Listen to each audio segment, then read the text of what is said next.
everybody, and welcome to another Cyber Lounge webinar. This time I'm joined by Milda, and we're going to be talking about risk management framework. Milda, would you like to introduce yourself? Hello, everyone. My name is Milda. I work for Brightwell Consulting, and I work on a variety of projects, and topics as well, and one of which is risk management. And today I would like to talk about the actual implementation of managing risks.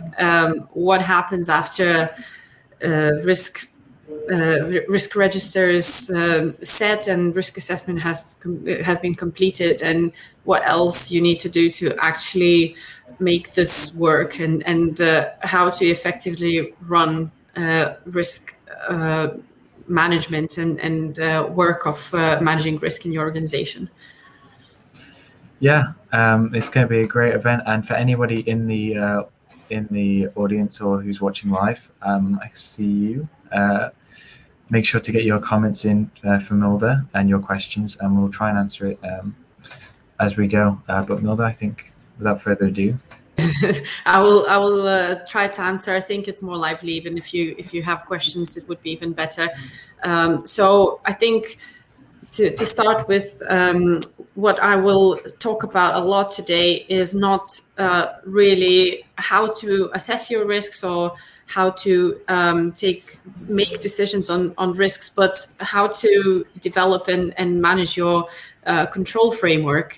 So this is something that I think is missed in many occasions, and most of the times, from my experience, most of the time people try to perform a risk assessment and have a risk register for a variety of standards that is required, but think that is kind of not necessarily talked about a lot. And usually this is something that organizations should actually do, is to maintain a really good controls framework that they continuously work on. And what I mean by work on is continuously audit against, perform a variety of tasks, understand the maturity of this control framework, and separate controls as well, and so on. So I will probably go into a bit more detail as I go along. But what I want to emphasize here is that once we have a risk assessment performed and risk decisions made, essentially we apply controls to mitigate these risks. And what I've seen during my professional career as an auditor, as an implementer of management systems, is typically people don't have a lot of understanding on what happens, this kind of operations of risk management, and therefore there are findings that could be avoided. And it's also a really good focus if you want to make sure that the security in your organization is actually going to protect the organization rather than just fulfill some sort of compliance requirements. So that's why I believe actual really well-developed and good control framework, operational control framework, it also helps to enhance security in an organization. So maybe to start off in that sense, then, what do I mean by control framework? And I think initially it could be kind of difficult for people to understand, well, how do you develop a control framework? Where do you get it? Because if, let's say, we talk about, I don't know, typically ISO standard is the easiest, I think, for people. What they do is they just take the controls that are provided in the Annex A, apply to the risks that they identified, and typically they think that they've done all the work that was necessary, or enough work, let's say, like that. But then what happens, even with these controls, for example, the same standard requires that these controls should be measurable. So there should be some kind of performance and some kind of KPIs, the analytics going on. But people don't really know how to do this. And so what is going to show that the control implementation and operation is going to be a success? Same thing goes, let's say, for a PCI standard or any other control framework that we can think of. But I think the easier way, well, probably it's not the easier way, but more effective way for an organization is developing your own control framework. So basically the controls that make sense in your organization, the controls that actually show what you do in your organization. And that would mean more work, obviously, because you have to develop a control which also potentially matches to these frameworks that you might need to comply with. But at the same time, then you are in a better position to evaluate that control. You're in a better position to understand what the actual operation of that control is, who the control owner is as well, and what is the maturity of that control. Having those kind of controls, you can then map them in to any of the standard, either ISO, either PCI, either, I don't know, any of the SOC 2 principles or any other frameworks that you might need. But just the kind of, maybe from experience, what I've seen is the organizations that have their own control framework, they have more understanding and more control of what happens in their security environment overall. This also helps you test a lot more and to kind of monitor the operation of that control a lot more as well. So if you follow me, then it means that you have more assurance that this control is effective. An effective control applied to a risk that you have will essentially mean that you manage your risk in a better way. So basically, if you think about it, we kind of take this whole thing from a different side. We don't focus on risk and like what you do to manage risk, but we talk about controls and designing effective controls to manage the risks. And then we can go into various other aspects of control framework. So control framework essentially helps you to maintain the operations of your risk management. Because in the entire framework, you will have people who test the risk, test the controls. So that's your pen testing, that's your auditing, for example, and find any issues with these controls. And that should go into actions that you need to resolve, for example, and improve your controls. It could mean a control failure or maybe a lack of maturity of the control. And again, that would help you to understand what is happening with your risk, whether it is mitigated enough or is not mitigated enough. There could be also incidents related to a control that could come from monitoring of the control, which again comes back to the actions that need to be taken to fix it. So it kind of becomes like a workflow that you can effectively manage, assign ownership to these actions, assign ownership for the control, for example. So that also helps to understand the governance and RACI matrix in your organization much better, or at least in the security part of it. And I think that's probably the kind of high level kind of a presentation of the control framework that I had in mind. But obviously I can dig deeper into certain aspects of it, or maybe explain, I don't know, certain areas that people might be interested in. So I don't know, maybe if we have questions, that would be good to look into that. Yeah, that's great. So how is risk management different from running and managing the control framework?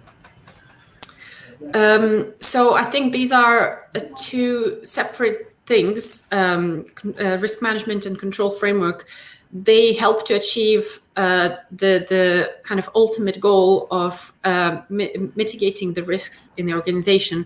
However, they are meant for different people.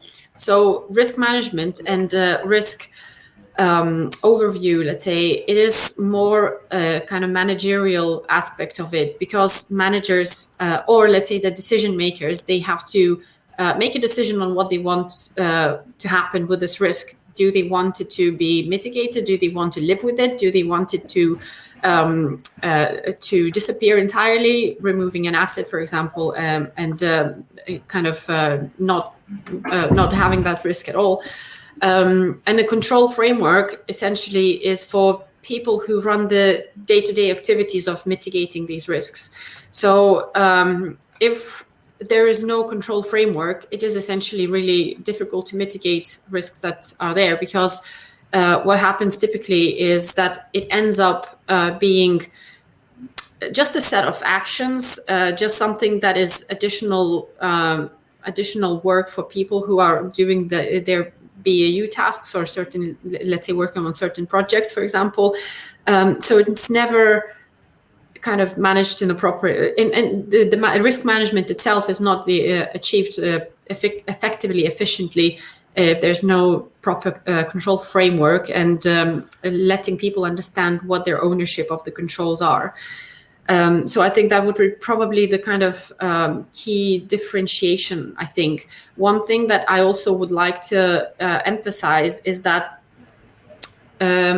just simply from what I've seen in the past, that people identify risks and for them, they look like risks, but if you really dig deeper into them, they are essentially just issues, some kind of problems that appeared down the road. Maybe, I don't know, something has happened or something, a potential to happen, but there is a feeling. So basically, how do you differentiate actual risk from an issue? Is that a risk is something that you can never disappear.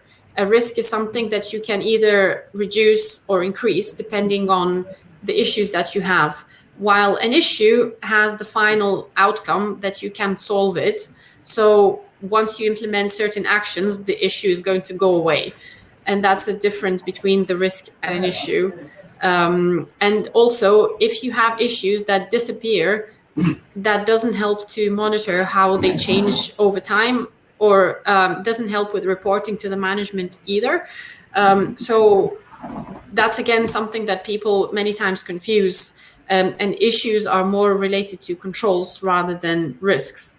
So I think once you go down, you actually understand what kind of thing you're talking about and differentiate them too, it becomes easier to manage the risks and controls framework to apply to that, and also report your work to the management and demonstrate how efficient you are, or what else needs to be changed to be more efficient, or how much more improvement or investment that might require to make it different. So yeah, there's this element of the management and the people who work on mitigating the risks.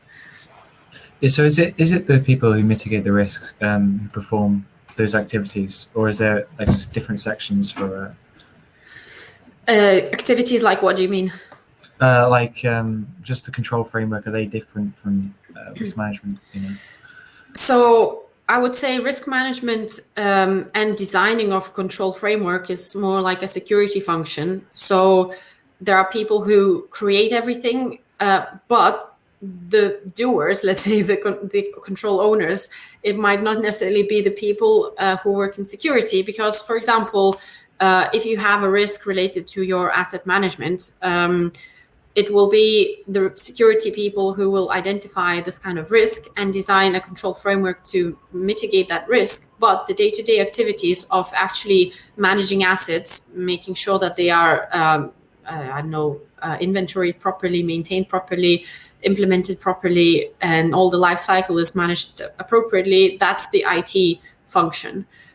So the control owners are not the same people as security. In some organizations, it could be as well that security does everything. But then again, that's, I think, a different conversation. It's not necessarily the best way of doing it. But why would you say it's not the best way of doing it? Well, I think I've seen organizations where security and IT is the same thing, or even worse, I think, where security is given to IT. And so I think that's where, again, if there is a role in IT which takes care of security and kind of run security rather than tries doing the work of IT and apply security on top of it, then it typically doesn't work exactly right. And I'm not even talking about implementing like maintaining security like a BAU tasks, but I've seen these organizations struggle the most with reporting risks, getting budget, having the conversations with management. Maybe because there's a confusion of the kind of speaking the language of the management sometimes is not the kind of the best quality of IT. Also, not because they are not capable, but because they are focused on IT aspects, IT problems, and they don't really know how to translate that clearly to the management. And therefore, there is this disconnect between management and IT. Technology people don't understand the management doesn't understand technology. They don't understand the problem. They don't think it is a problem, therefore it doesn't need funding. There's no budget. There's not, and goes on like these kind of problems. So I think security department could have a meaning, a good reason to be a separate function. And I've seen organizations where having it separate or leading the IT has an added benefit. I would say mainly because risk management has that strategic level and strategic kind of flavor to everything else that happens in technology. So without having a strategic thinking and strategic application of technology, it will probably be always a struggle for people to implement things most efficient, let's say. It's obviously it's possible, anything is possible, but it doesn't mean that it might be the most efficient way of doing it. Yeah, so how does the robust control framework help to self-audit or test and improve security? Yes, so I've mentioned a little bit in the beginning that it does help to self-audit. And that's mainly because a good control framework will have a definition of what's the control objective, some sort of control outcome, how it will be performed, what good looks like, what are the KPIs or KRIs, or what kind of goal you're working towards by having that kind of control.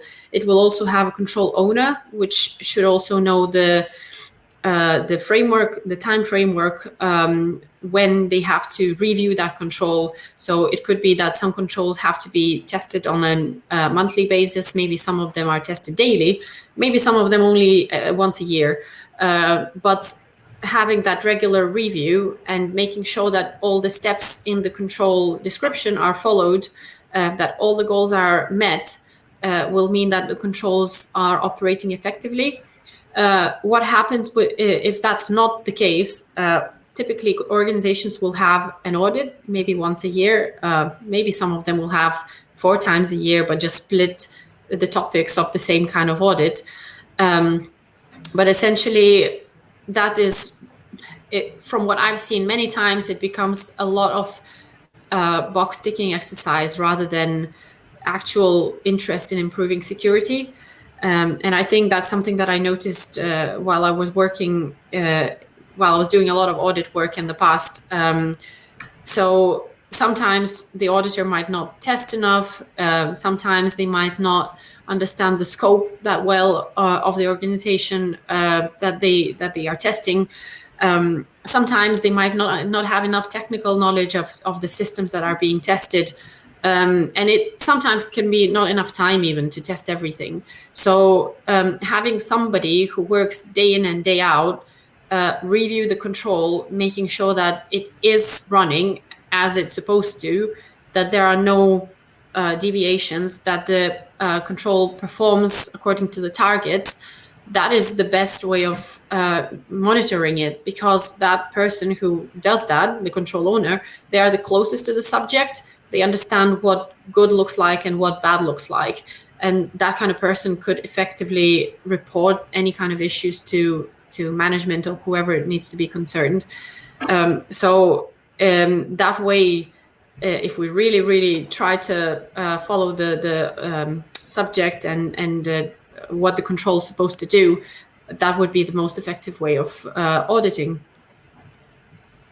And we just got Daniel has just said something we were talking about before. He said many organizations think information or cybersecurity is an IT function, and we need to change this mindset to understand that information cybersecurity includes people, process, and technology.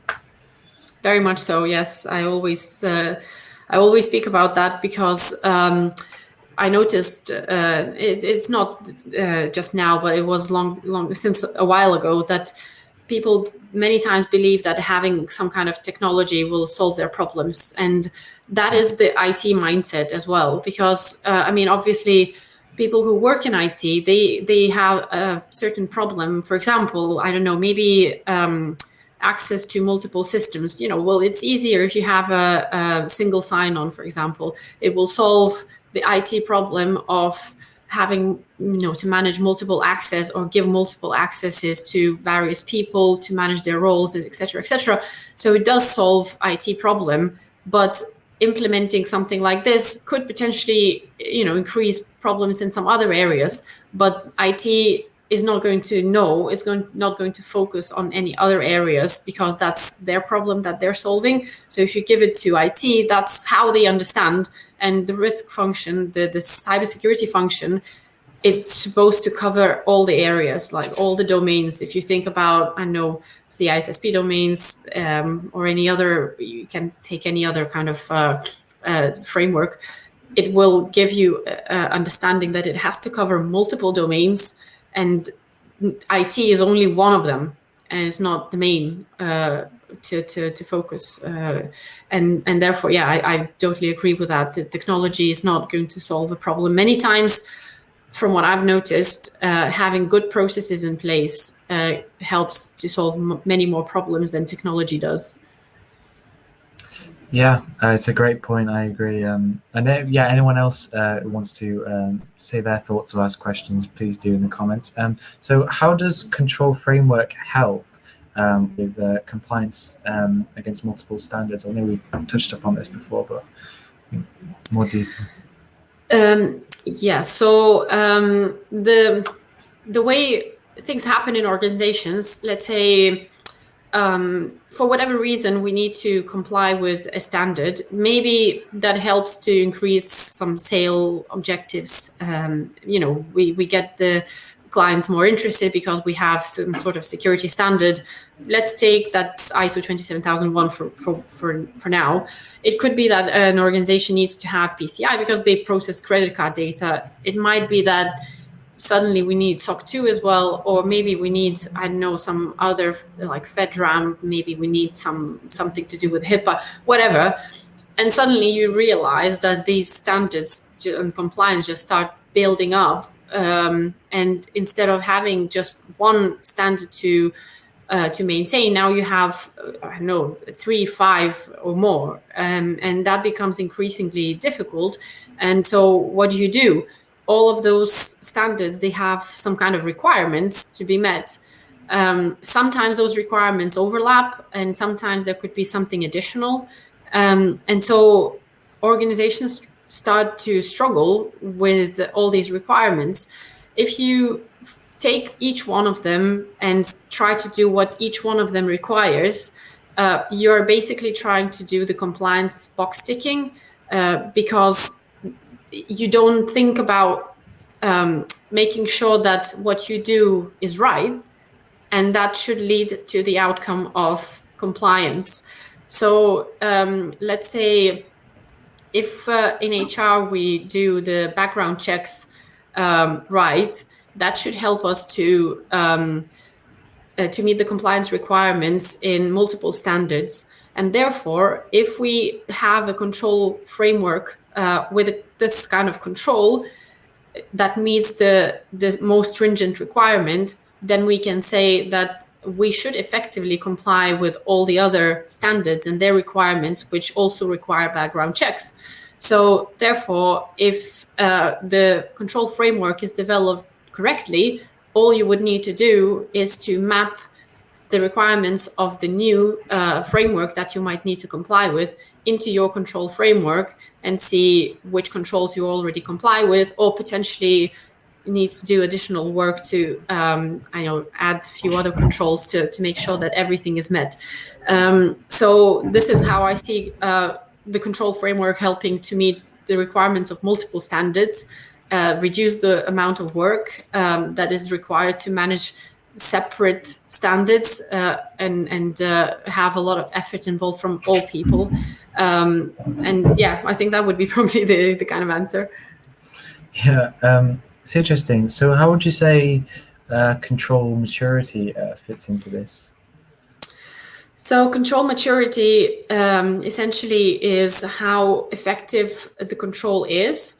And you could define your own control maturity according to what you want to achieve in the organization. But essentially, control maturity helps to understand whether your control could do better. For example, would you say that everything is related to that particular control? You just do ad hoc activities. You try to firefight every time you have some kind of demand from somewhere coming, or you have processes in place, you have defined documentation, you have monitoring of these controls. So thinking in these kind of definitions help you understand what kind of situation is with the control.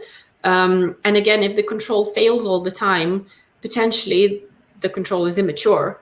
And then what happens after that is that if you apply this control to mitigate any of your risks, you can think that the mitigation of that risk is not very effective either. If the control fails all the time, or if it's not mature enough, it just doesn't give a lot of assurance that it will help to mitigate the risk that you're trying to mitigate. And it's not a bad thing that controls are immature, because it might be that they were not there at all in the very beginning. So obviously, you will not try to have a maturity of a control of 3 or 5 in the first go. It might be that they are there just started, but I think the intention would be that over time you would like these controls to become a bit more mature as you work on your security implementation in your organization. In some cases, maybe is not needed. Maybe maturity of 3 is enough, because every time you improve security, you add additional work. It will always come back to the budget that you have. Sometimes to improve some of your controls might require additional budget. Let's say if you decide that you want to automate some of the controls, their monitoring or any activities that are related to that control. So that automation obviously will require some budget, and maybe that's not the most effective thing to do with that control anyway. So yeah, there's always evaluation of what the maturity of your control is and requires to be based probably on your risk appetite in the organization. So many things influence each other, and you can't say that it's best to do this or best to do that, but everything is related to how you design it and what kind of appetite you set for risks. Yeah, and that's a great point about the maturity and everything. So it's kind of interesting how we touched on it before with the information technologies mindset of more technologies. So is that sort of related to the controls and the maturity, or is it just I don't know? It's kind of interesting how we want sort of the more controls, and the technologies are kind of.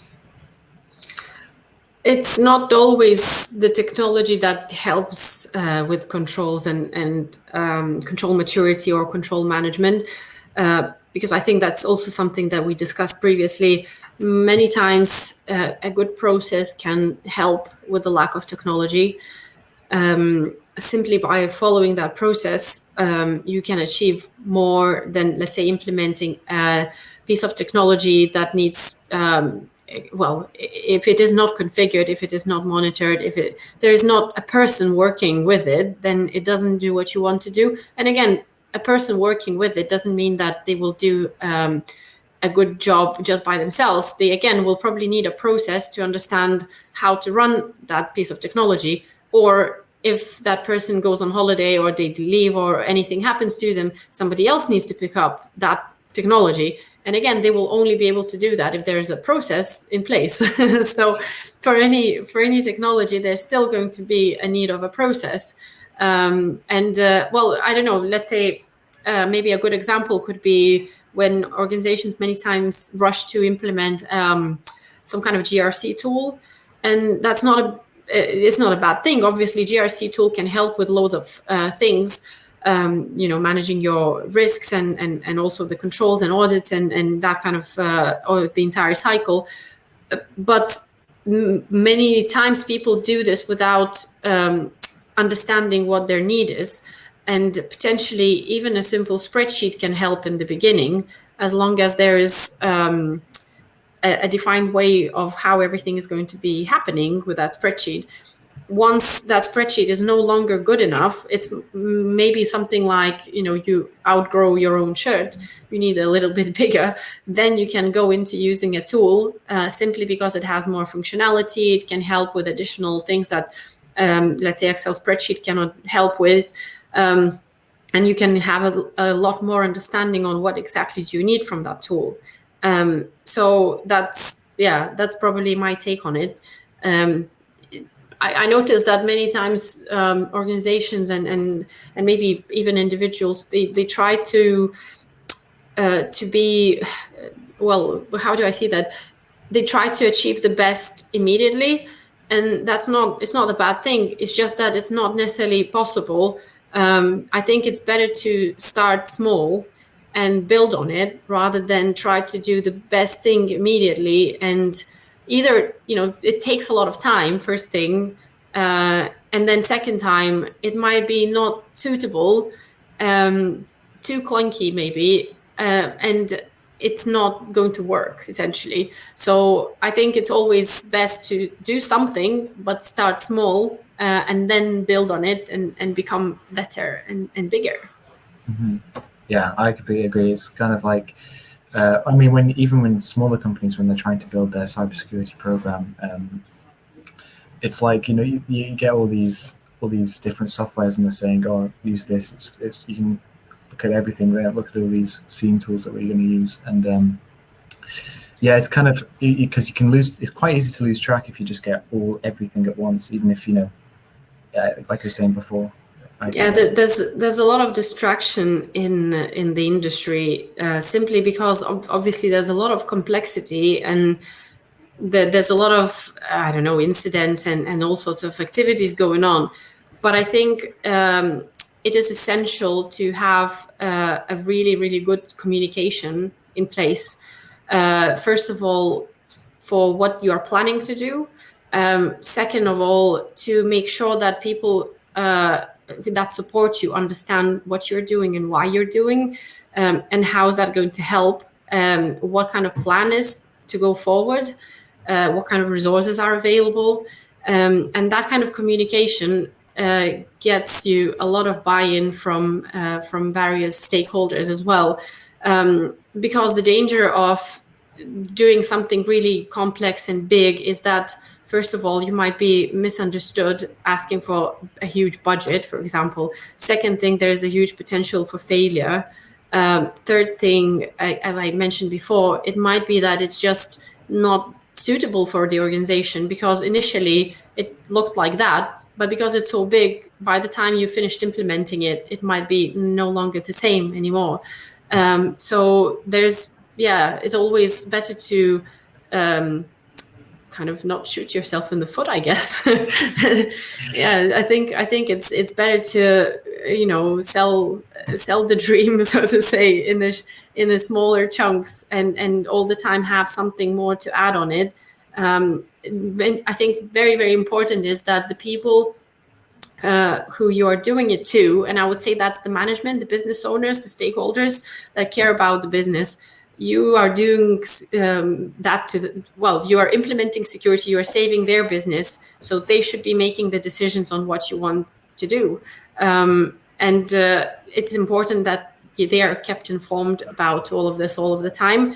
And if they feel that they are in charge, they are in control of your suggestions, or of, they are making a decision on what you want to do, then they will obviously have more buy-in as well. They will want you to, they will be very supportive of all the activities as well. So that's just, again, something that I think I noticed in all this time that I've been working. Yeah, and we got someone who's commenting on the mindset we were talking about before, about the mindset needs to change with cybersecurity, people, process, technology. And he's given 3 things they can do about changing it. It says information security should be discussed at board level. Key stakeholders in all business units or departments should be involved in security, and develop a security awareness education and training program that not only focuses on the what and how, but also the why. It's important that employees understand the aim of information security and the potential impact, positive and negative, on the organization of their own behavior. Yes, I think that's true, and then that's right. And I would probably add on to that as well, that helping people to feel like they are not just a cog in a machine, but they are empowered, that also helps a lot as well, because when people understand very well what kind of actions, whatever they do, how that impacts the organization, that either makes them more kind of joined into the entire process, or if that's not done, then they can, be pushed out. Like they feel that I don't have anything to do with it. I noticed again in the organizations where they provide specific training to people who have these kind of important roles like developers. They might be developing some really important product that maybe be the core business that you're selling. If the product is not good because it has loads of vulnerabilities, security bugs, and various things that can be somehow tampered with, you're not going to be doing a very good business. But this way, people who are working on it, they should be able to understand how what they're doing is going to be impacting the security of the product. And just telling them about it, like giving educational, I don't know, a class or some kind of e-learning material, is not really going to help. That's not how those people are interested.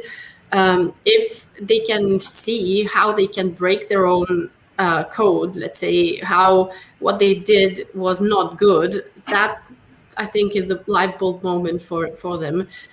So if they have an opportunity to, I don't want to say hack their own code, but yeah, it's more like, breaking what they have done, I think that will teach them much better. So next time they will know that something that I've done there, I shouldn't do again, because somebody will just do what I did before. So I don't want to be in that place where I'm owned, so to say.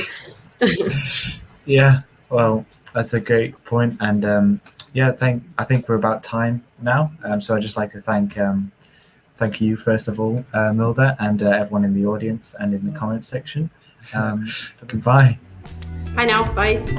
Bye.